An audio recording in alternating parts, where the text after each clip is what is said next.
আমি এখন আছি শিমুলিয়া, বাড়ি যাইতেছি আর কি। তো রাস্তায় এত সুন্দর জায়গা, একটু একটু বৃষ্টি পড়তেছে, আকাশ খুব মেঘলা। সব সময় তো ফানি ভিডিও দেই, আজকে মনে হলো একটু স্পেশাল ভিডিও দেই। আপনারাও প্রকৃতির সাথে থাকতে পারেন, খুব ভালো।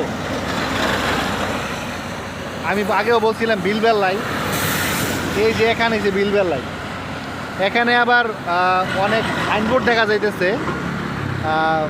বডি বিল্ডার আর কি, বিল্ডার আছে না, বিল্ডার কোম্পানি, তাদের আমি আবার বডি বিল্ডার বলি। এক সময় হয়তো এই বিল থাকবে কি না জানি না, কারণ অনেক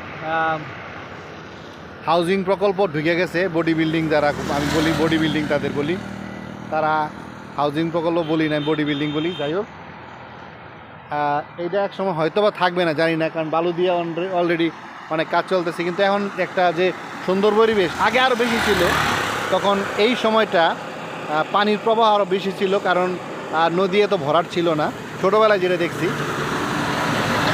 এখন আস্তে আস্তে নদী ভরাট হয়ে যাচ্ছে, এই জন্য নদীর ফ্লো কম, আর পানির কালারটা আগে এরকম পানি ছিল না, আরও স্বচ্ছ ছিল, কিন্তু এখন পানি বেশ কালো, মানে অনেক বিষাক্ত পানি মনে হয়। যাই হোক, তারপরও প্রকৃতি অনেক সুন্দর।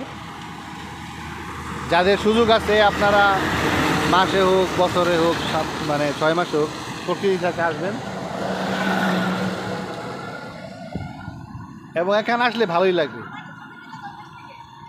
ঠিক আছে, আপনারা অনেক অনেক ভালো থাকবেন এবং অনেক ঘুরবেন এবং অনেক খাবেন, এই প্রত্যাশা রাখি।